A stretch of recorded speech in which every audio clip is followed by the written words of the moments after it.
historic day on the national briefing with me, Kelly Nash, because today is the first day that we live with a fascist dictator at the helm. Yesterday, Donald Trump seized power.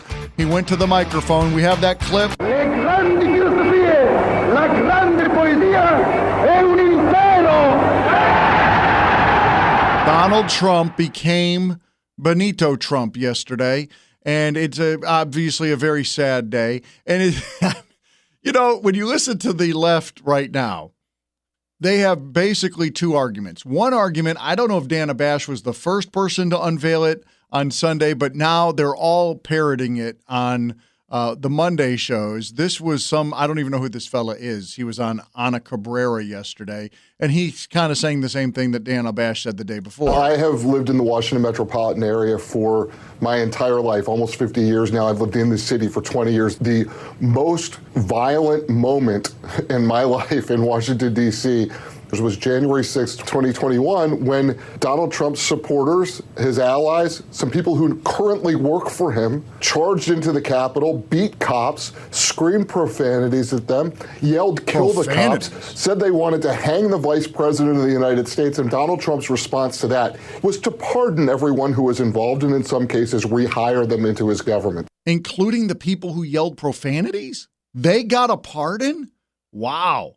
So, I know a lot of you would say the most violent day was September 11th because of the whole Pentagon thing. But no, you're wrong. That guy has lived there for like 20 years. He says, in fact, it was January 6th when a group of unarmed protesters had police pull the gates back for them. And then they were kind enough to stay inside the velvet ropes as they seized the Capitol. And one person did die. It was a protester who was shot by a police officer. But again, that's the most violent day. Don't let your eyes fool you when you see about these, murderous carjackings and the such. That's not what it was. It's that day, January 6th. Okay, so now that we've established that, let's take it up a notch because we haven't taken it far enough yet. So this is a professor from Brown University. His name is Corey Schneider, and Corey's going to describe to you what you really just saw on Monday when Donald Trump says we're going to come in with the National Guard, we're going to take over the police department here in D.C., we're going to clean things up. Now we're seeing the trappings of a more traditional coup because the military is coming out, and that is something that we associate not with what sometimes political scientists call soft coups, but hard coups. Okay, so Donald Trump has now staged a hard coup against himself. I'm not really sure. He's in power, right? So who's he coup-ing? Who's coup-ing who around here? Anyway, all right, that's the professor at Brown University. You just saw a coup. We've never seen one of those in the United States, but maybe we did. Maybe, some people would say that what happened back in 2020 was a coup. Anyway, moving on, some people would also say it was a coup in the Democrat primary in 2024. But anyway, we're moving on. Don't pay attention to that stuff.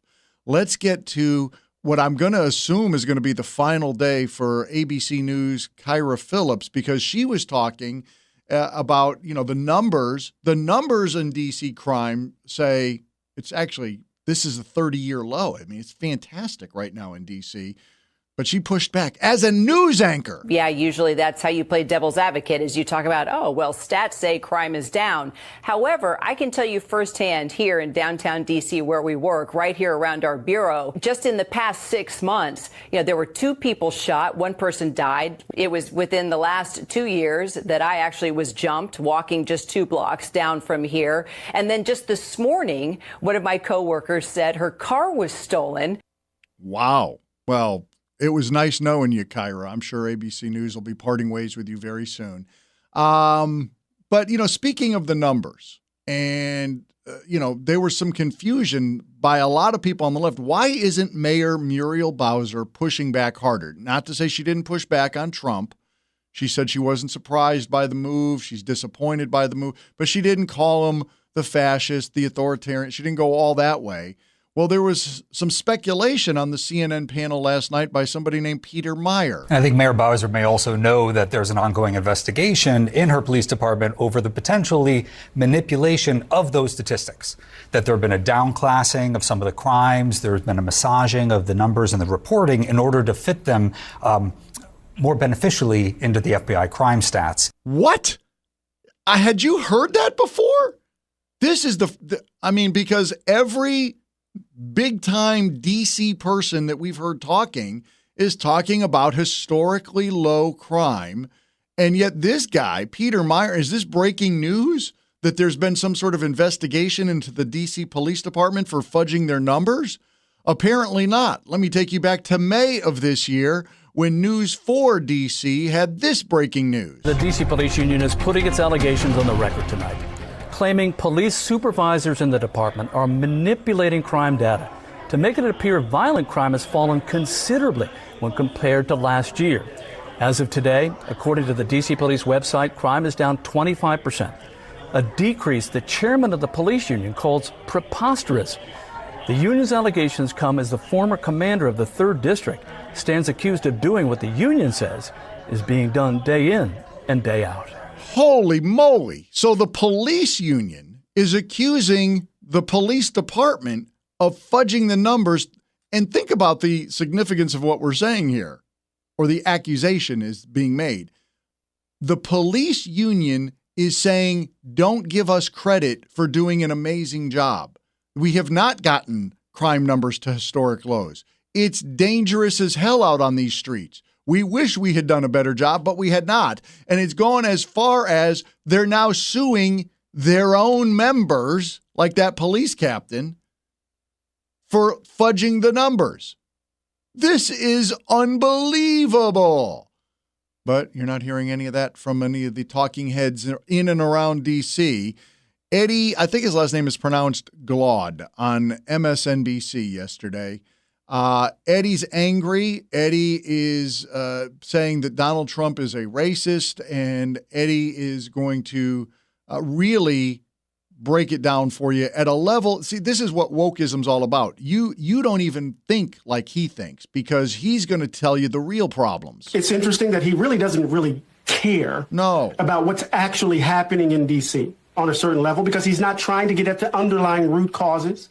He's not looking at examples of how to address rising crime rates that doesn't require a form of policing that leads to increased incarcerality and the like. Let's look at what's going on in Baltimore. Let's look at what's happening actually in places like Baltimore and Chicago, right? So part of what we have to do is to understand, and Oakland, we have to understand this, Chris. Oh my gosh, man. Donald Trump had a simple statement that we're going to try to clean up D.C. Because it's the nation's capital. It's very important to us as the nation's capital that when people from even Americans, when they come to their capital, but people from around the world, when they come to D.C., what should they expect to see? And we want them to see something nice. And Eddie says we need to look at the root cause of the problem. I don't know why anybody else has not looked at the root cause, but Eddie says it's now Donald Trump's responsibility. But the root cause should not lead to incarceration. The criminals should not go to jail, is Eddie's argument.